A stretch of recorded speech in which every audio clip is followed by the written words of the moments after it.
నమస్తే welcome to gossips garage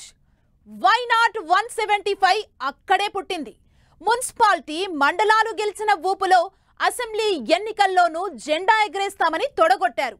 పసుపు దళం కమాండర్ నే తక్కువ అంచనా వేశారు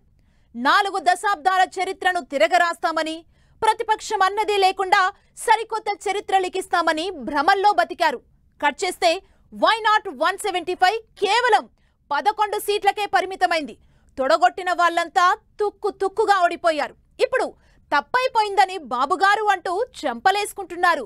ప్లీజ్ వచ్చేస్తాం పార్టీలో చేర్చుకోండని బతింలాడుతున్నారు ఈ సీన్ చూసిన వారంతా ఇన్నాళ్ళు బలమనుకున్నది కేవలం వాపా అని నిట్టూరుస్తున్నారు ఇంతకీ వాపు చూసి బలుపనుకున్న నేతలు ఎవరు ఏంటి స్టోరీ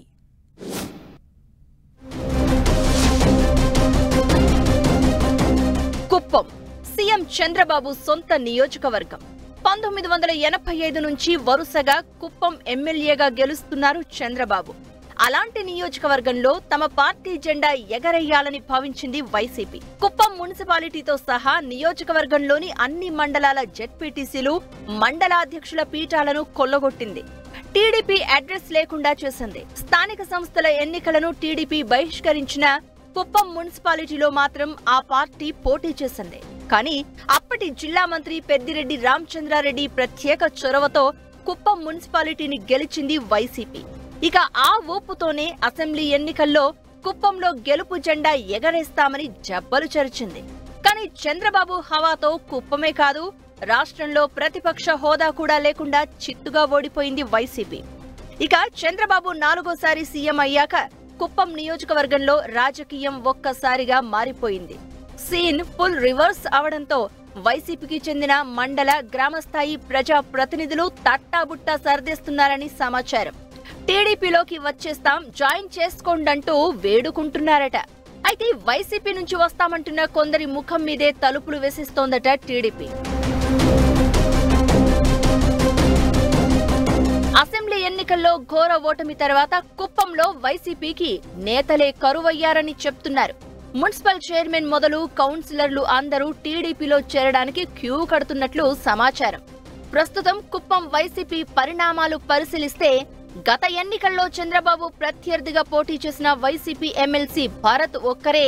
ఆ పార్టీకి మిగిలేలా కనిపిస్తున్నారు అంటున్నారు ఎన్నికల ఫలితాల తర్వాత కుప్పంలో తెలుగు తమ్ముళ్లు జోరు చూపిస్తూ ఉండడంతో వైసీపీ శ్రేణులు చెల్లాచెదరవుతున్నాయి 5 ఏళ్లు తమ ప్రతాపం చూపిన వైసీపీ నేతలు పత్తా లేకుండా పోయారు కుప్పం మున్సిపాలిటీలో చైర్మన్ తో సహా మెజారిటీ కౌన్సిలర్లు టీడీపీలో చేరేందుకు ప్రయత్నిస్తున్నారు 25 మంది కౌన్సిలర్లు ఉన్న మున్సిపాలిటీలో టీడీపీకి 6 కౌన్సిలర్లు ఉంటే వైసీపీకి 19 మంది కౌన్సిలర్ల బలం ఉంది టీడీపీ అధికారంలోకి వచ్చాక వైసీపీ కౌన్సిలర్లు ఆ పార్టీని వీడేందుకు సిద్ధపడ్డారు స్వయంగా municipal chairman doctor Sudheer Chandrababu సమక్షంలో టీడీపీ తీర్థం పుచ్చుకునేందుకు అనుమతి కోరినట్లు తెలుస్తోంది అయితే స్థానిక క్యాడర్ వ్యతిరేకించడంతో ఆయన చేరికకు తాత్కాలికంగా బ్రేక్ పడిందని చెప్తున్నారు రాష్ట్ర రవాణా శాఖ మంత్రి రామ్ ప్రసాద్ రెడ్డి ప్రత్యేక చొరవ తీసుకుని మున్సిపల్ చైర్మన్ కొంతమంది వైసీపీ కౌన్సిలర్లను పార్టీలో చేర్పించే ప్రయత్నం చేశారని సమాచారం అయితే చైర్మన్ పార్టీలో చేరతారన్న ప్రచారంపై ఆగ్రహం చెందిన టీడీపీ కార్యకర్తలు ఆయన ఆసుపత్రిపై రాళ్ల దాడి చేసి తమ నిరసన తెలిపారు దీంతో చైర్మన్ సుధీర్ ను పక్కన పెట్టి మిగిలిన కౌన్సిలర్లను టీడీపీలో చేర్చుకోవాల్సి వచ్చిందని అంటున్నారు ఇలా చాలా మంది వైసీపీ నేతలు టీడీపీలోకి రావడానికి సిద్ధంగా ఉన్నప్పటికీ అధిష్టానం మాత్రం ఆచితూచి వ్యవహరిస్తోంది అంటున్నారు వరుసగా 8వ గెలిచిన చంద్రబాబును తట్టుకోవడం వైసీపీ ఇన్ఛార్జి ఎమ్మెల్సీ భరత్ కు సవాల్గా మారిందనే టాక్ వినిపిస్తోంది గత 5 ఏళ్లు పరిణామాలు దృష్టిలో పెట్టుకుని ఎక్కడ తమపై రియాక్షన్ ఉంటుందోననే భయంతో ఎక్కువ మంది వైసీపీ నేతలు టీడీపీ నేతలను మచ్చిక చేసుకునేందుకు ప్రయత్నిస్తున్నారు అంటున్నారు ఇదే సమయంలో కుప్పంలో వైసీపీ కార్యాలయం కూడా ఎత్తేయడం చర్చకు దారితీసింది